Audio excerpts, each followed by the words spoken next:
Jocko Willink is a retired US Navy SEAL who led the most highly decorated Special Operations unit in the Iraq War. He went from being a Navy SEALs commander to becoming a New York Times best-selling author, top-rated podcast host, and designer of a line of men's denim jeans. Need motivation? Watch a top 10 with Believe Nation. Top 10, I got a top 10. Got my motivation high for my top 10. Gotta learn from the wise women and men. All my life, like na na na na. For my top 10, top 10, na na na na. This one's for my top 10. Hey, it's Carmichael, and I make these videos because you are probably the most ambitious person in your circle, but you know you're capable of more, and you get that push by surrounding yourself with the best. So today, let's learn from one of the best, Jocko Willink, and my take on his top 10 rules to success. Enjoy. Okay, let's kick it off with rule number 1. Learn from your regrets. I don't spend a lot of time with regret. That's good. You know, because there's not much that you can do about it. Yeah. It's happened. Something, yeah. So what the way I look at regret is, what did I learn from it? What did I learn from whatever thing I'm looking at that I know I could have done a better job, could have done different? Sure, there's a million things like that, but I don't sit there and think about them all day long. What I think is like, hey, here's the lessons that I learned from them. I won't make those mistakes again and move forward. Rule number 2, be open to criticism. If my team, and I mentioned that in the book, it's like, oh, I want to give you hard criticism. How do I give you hard criticism? The first thing I have to do is make sure that you understand I care about you, which is not easy to do, and it's not always obvious. But if you know that more than anything else, what I want is for you to be successful, when I say, hey Tom, I'm looking at the outcome of the last project, and you were like 3 weeks past the time, I think there's some things that we could do to kind of make you a little bit more efficient in leading these things. If you know that my number one thing is that I care about you, you're gonna be all ears. To an extent. Because guess what percentage of the world is truly open for criticism? What's the number? Oh, it's tiny. There's so few people that are truly open to criticism. I always use this example, like if I went and talked to your company and got done and was like, you know, hey Tom, you know, it's great talking to your company. You got any feedback for me? And you said, well, yeah, you know, I think you could have spent a little more time talking about extreme ownership. It would have been a little bit better for my crew. And in the back of my mind, I'm thinking, oh, really? Oh, you think? No, that's what we think. Even though I actually asked for feedback, I'm getting mad. My ego's perking up. So most of the time, people don't want to get that direct feedback. And in fact, sometimes when I hear people say, you know, I'm just going to get direct with this person. You know, I'm just going to let them know exactly what they're screwing up. Almost always, that's a bad idea. Now, and there's some people that sit there and they say, well, that's weak or whatever, but it's not, because I'm going to get the message to you. I'm just going to deliver it in a way that you accept it more, that your mind is open to it. That's what I'm trying to do as a leader, as a friend, as someone that cares about you. Hey, look, I need to get this information to you. Now, this will escalate over time. And if I've tried, you know, if I said, hey Tom, I think we could do this better, and you still fail. And I say, hey Tom, maybe you should try this, and you still fail. And then I say, hey Tom, I think this is the way you should go, and you still fail. And then I'm gonna get to a point where I'm saying, listen, Tom, this isn't working. The way you are doing this is not working. And I told you this, and I told you that, and I told you the other thing. And what I'm trying to say is that you need to change this part of your game. It is hurting you. So sometimes it gets there, where I've totally exhausted every conversation that I can think of. You know how often I escalated to that point in my career, in my life? Like almost never. Almost never do you get someone that is so thick-headed that they're not gonna listen to you. And when they are, it's because they have a giant ego. It's because their ego, they can't see the fact that, oh, I'm making some real bad mistakes. And by the way, when you've delivered them that final message of like, hey, here's exactly what you're screwing up, what they say is, you know, no, you just don't know what it's like in my shoes. And that's when you know you can't help them. Rule number 3, keep your fear balanced. In the Discipline Equals Freedom Field Manual, the section fear reads, how do you overcome fear of failure? Step, go. But a previous entry reads, I don't want you to overcome fear of failure. I want you to be afraid of failure. Mind elaborating? Yeah, clearly there's a dichotomy here. I know it's my favorite word, apparently, according to Dean Lister. Yes, I agree. There is a dichotomy here because fear is something good that you should take advantage of. So it's kind of good to be afraid because it keeps you on edge. It keeps you from slacking. It keeps you preparing as much as you possibly can, and all that stuff is good. But at the same time, yes, if you go too far to the other end of the spectrum, fear gets a hold of you and you can't overcome it. So you freeze or you cower or you run away, and none of those are good reactions. So what I obviously failed to communicate well in the book Discipline Equals Freedom Field Manual is the dichotomy between the spectrum of fear that you can have. So if you have no fear whatsoever, no fear. Well, guess what? You get cocky, you can get arrogant. If you have too much fear, you can't even get out of the gate. Yeah. You just freeze. You hesitate. So like all dichotomies, you got to balance those two.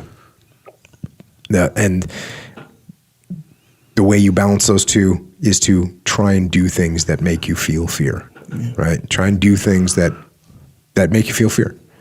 So that way you get used to it. You can overcome it. You can deal with it. You can utilize it. And if you have a fighter, you ever hear UFC fighters that are like, I'm afraid every time I get in the ring, right? Yeah, pretty much everybody. Yeah, pretty much everybody. I'm afraid because you're afraid you're going to get knocked out. You're afraid this, you're afraid that. You're afraid you're going to lose in front of all my family and friends and all that. Well, so everyone's afraid. So what does that fear do? It drives you to train harder. It drives you to prepare. It drives you to keep your hands up and your chin down when you're in the cage. Oh, yeah. So yeah, there's a healthy level of fear. It can also get the best of you. So keep it balanced. Rule number 4, focus on the job at hand. I was in Ramadi, my last deployment to Iraq, and my wife asked me to send a picture of where I slept at night. Because my kids, he said, the kids want to see where you're sleeping. We were in an old regime kind of palace on the wall. Not quite a palace, but a mansion. And of course, it's all now boarded up and there's sandbags in the windows and there are machine gun nests on it and the whole 9 yards. But that's where we were living, you know? And I had a little bedroom in there with a plywood bed that, you know, we'd built, and there was some kind of a crappy mattress on it. A little cushion, yeah. Yeah, but that's where I slept. And so I was going to take a picture of it so I could send it to my wife on an email. And when I took the picture, I looked at it and I realized that there was something wrong with the picture. So I opened up a drawer, pulled out a little file, a little folder, took some pictures of my wife and kids and put them up around the bed. Wow. And then I took a picture of it.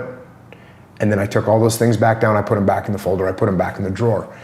Because the last thing I needed to be thinking about while I was away on deployment was thinking about my wife and kids. Wow. What I needed to be thinking about was the guys that were with me, that were counting on me to make the right decisions. And so I didn't want to be thinking about my wife and kids. So I compartmentalized them. I would talk to my wife maybe once a week, call her, check in. I would tell her everything's great, everything's fine. And she would tell me the same thing, you know, doesn't matter what was going on at home as far as she was can't be worrying about her. She didn't want me worrying about her or the kids. So as far as I knew, everything was good, and as far as she knew, everything was good, and that was what seemed to work well. Wow. Did they teach you that, or is that what a lot of SEALs did, or is that just kind of something I think some, and not just SEALs, but I think most human beings will figure that that's probably the best thing to do, is focus on your job at hand and put those thoughts and feelings aside. But I'll tell you what, you know, you talked about being scared, and I said, you know, for me being scared of one of my guys getting hurt, the last thing in the world I wanted to be thinking about while I was on deployment was my wife and kids at home, and would I ever see them again, and any of that. I'm not thinking about that. That's not happening. Then you're making the wrong moves. Yeah, because then what you're doing is you're hesitating. And if you're hesitating, that's when you get hurt. You're gonna get hurt. You're gonna get killed.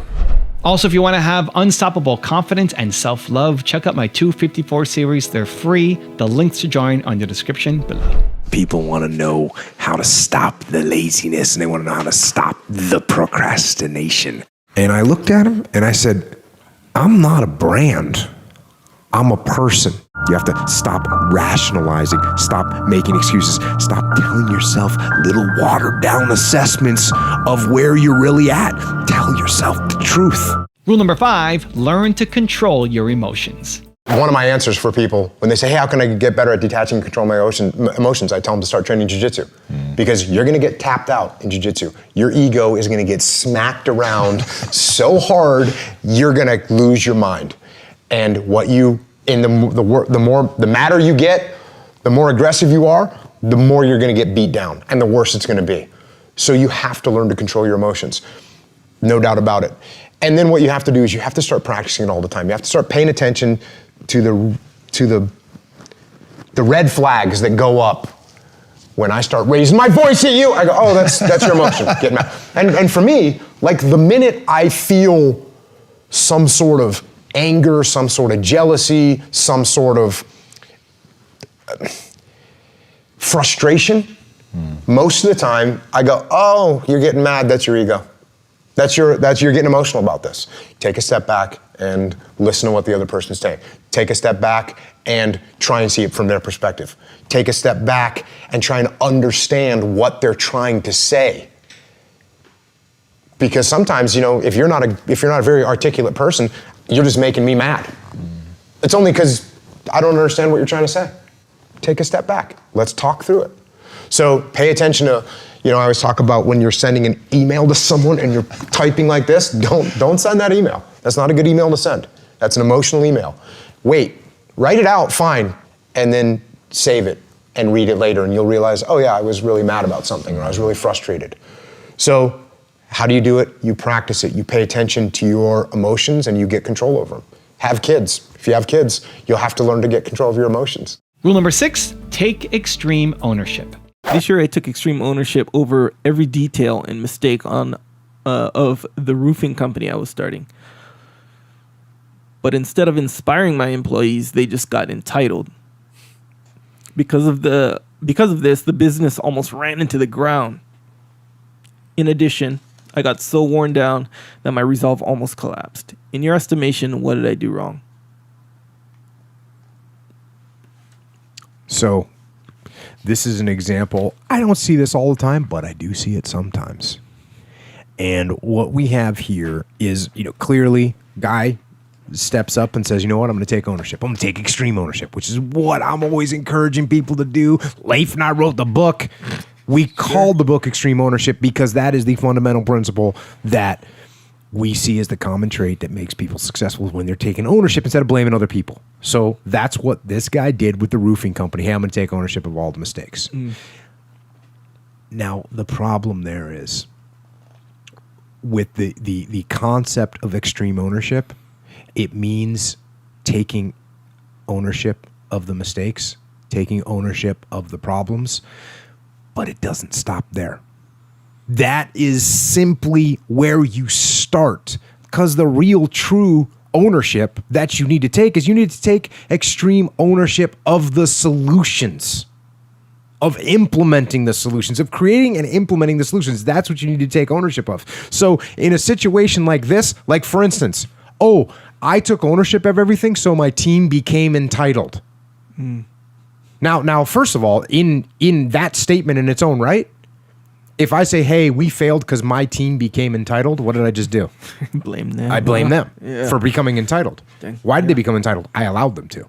What am I going to do to solve that? I either have to change the way I'm treating them. Maybe there's a couple cancers in there that have that attitude, and I need to fire those people or replace them or get them retrained or put some ownership on them so that they realize, I'm gonna lose my job if we're gonna fail this mission, or the company's going out of business if I don't do this right. So that's the mistake there. So you've identified the problem, you've taken ownership of it. Hey, we gotta make sure we get our jobs done on time. Okay, boss, well, you didn't order the gear in time and you didn't do this and now we're behind, so it's not our fault. And by the way, pay me. If that's the attitude your employees have, you got a problem as a leader. So what is the problem? How do you fix that problem? The thing is about ownership is taking ownership of the problem doesn't fix the problem, right? It doesn't fix the problem. You still have to come up with the solution. So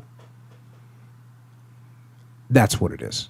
When we talk about extreme ownership, we're definitely not just talking about owning the problems, but like I said, owning the solutions and owning the implementation, and actually carried to its furthest stretch, to its furthest outcome. That's where you have to take extreme ownership of, and this is the most important part. And obviously I need to make this clear enough, because this should be something that everyone fundamentally understands when they talk about extreme ownership.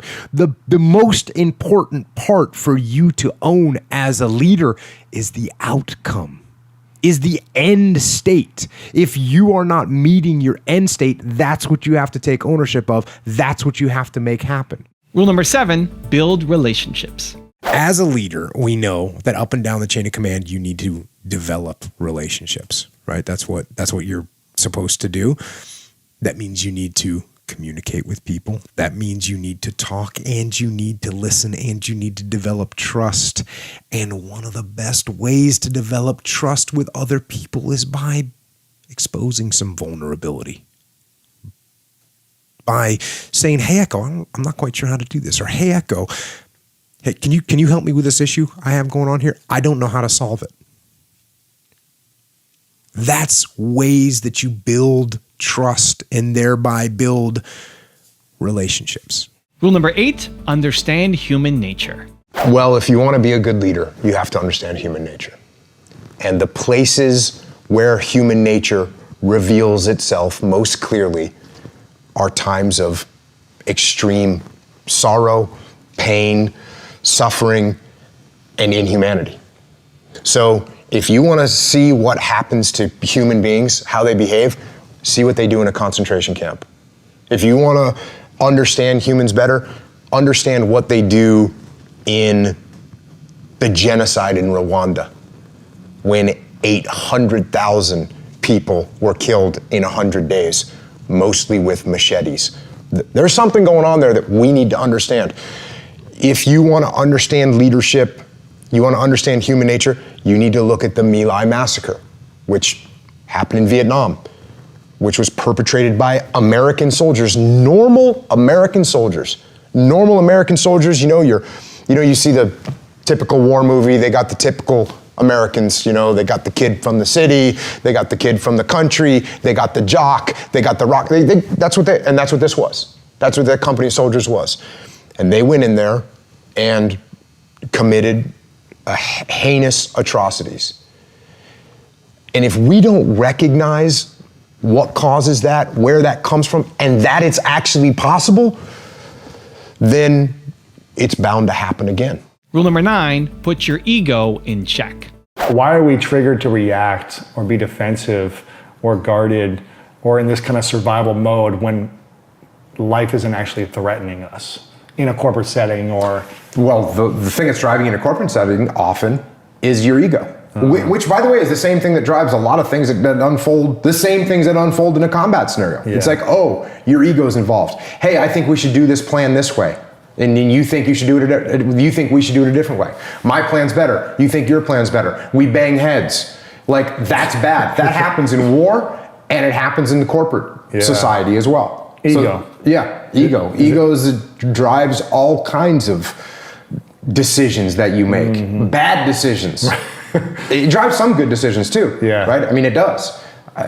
You're ignorant not to admit that, Like, I like to win at things, right? Cool, what's driving that? It's 100% ego. You know what I mean? You like to win at things, you like to do well. Cool, what's driving that? It's ego. There's some level of ego. Now, if it goes overboard and you start making decisions so that you can win, but you're stepping on the backs of other people, that means you've let your ego get out of control, and now you're making mistakes, and that's going to end up in your downfall eventually. It might not. You might get pretty far. You might get pretty far, allowing your ego to smash other people and abuse other people. You might get pretty far, but eventually it's going to come back on you. I guarantee it's going to come back on you. And rule number 10, the last one before a very special bonus clip, is make time. Jocko, I have a question for you. I know you're a very busy guy. How do you find time to read so many books? I have many that I want to read, but I have trouble having enough time. Any advice on how to set aside time to do so? Sure. All right, lay it on me. Make time. What are you doing all day? The clock's ticking. What are you doing all day? Are you watching TV? Are you surfing the internet? Are you watching YouTube videos? That's my question. What are you doing before you go to sleep at night? Are you looking at Twitter?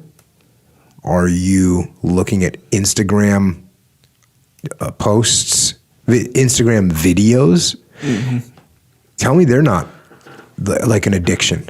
Yeah. You get the Instagram video. Every one of them is funny. They're 38 seconds long. They're 1 minute long. Get to see people hurt themselves. Get to see people do dumb things. It make you feel good about yourself. I didn't do that dumb thing. Someone else did. I can laugh at them. How long are you going to look at those videos for when you could be reading? So there you go. Stop wasting a bunch of time. And then what about audiobooks? What are you doing when you're mowing the lawn? What are you doing when you're trimming the hedges? What are you doing when you're pulling weeds? What are you doing when you're cleaning the dishes? Get some audiobooks. Get some audiobooks. What are you doing first thing in the morning? What are you doing?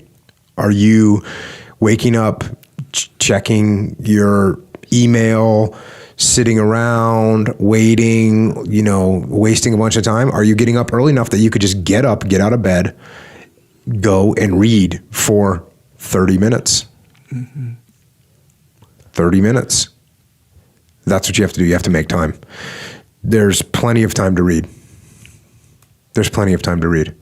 You probably don't want to read as badly as you think. If you wanted to read that bad, you'd make time. Now I've got a really special bonus clip that I think you're going to enjoy. But before that, it's time for the question of the day. I want to know, what was your single biggest takeaway from this video, and what are you going to do to take action on it this week? When you write down what day, what time, and what place you're going to take action on something, you have a 91% chance of following through versus just 35% if you got motivated but never wrote down a plan. And when you share your plan and have public accountability, it raises your chances of following through even higher. So that's what I want to do today for you guys. You watch this video. What was your single biggest takeaway, and what is your plan to take action on it this week? Let me know. Put it down in the comments below. I hear from people that have used the podcast and the discipline and the mindset of looking at things that are problematic as being good. I hear from people that have used those things to overcome, dark patches in their lives, whether it's depression or anxiety or even like full-fledged despair. And again, when you hear from people that are turned that corner, that's just incredibly rewarding. To know that there's people out there that are really changing for the better and turning their lives from negative to positive. It's unbelievably rewarding. But I also get some other emails and I get some other messages from people that haven't been able to dig out of that hole to overcome that despair. I hear from people sometimes that feel there's nowhere else to go. There's no way out.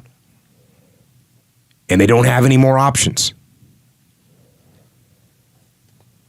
And they are considering taking the only way out that they can see, and that is they want to take their own life.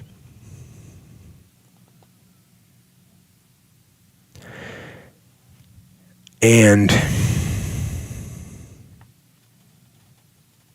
to anybody out there that's in that place,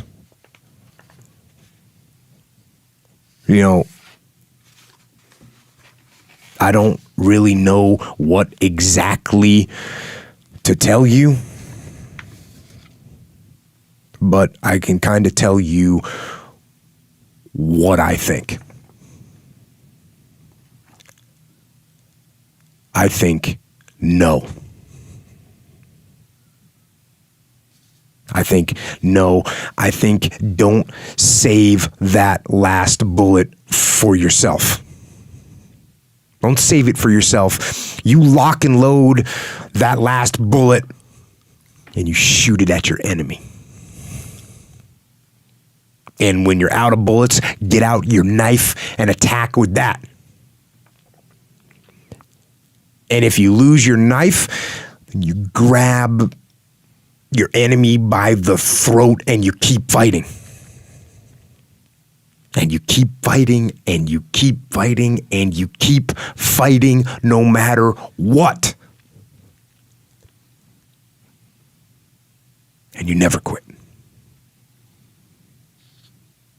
You never quit. And if you feel like your life is in a place where you can't get any lower, and you don't think you can find any way out, good.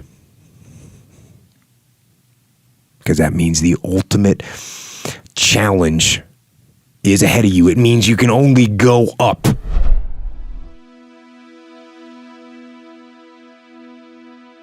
If you want to change your life for free in the next 30 days, check the link right here below me. Or if you want 10 more awesome rules from Jocko Willink, check out the video right there next to me. I think you'll enjoy them. Continue to believe, and I'll see you there.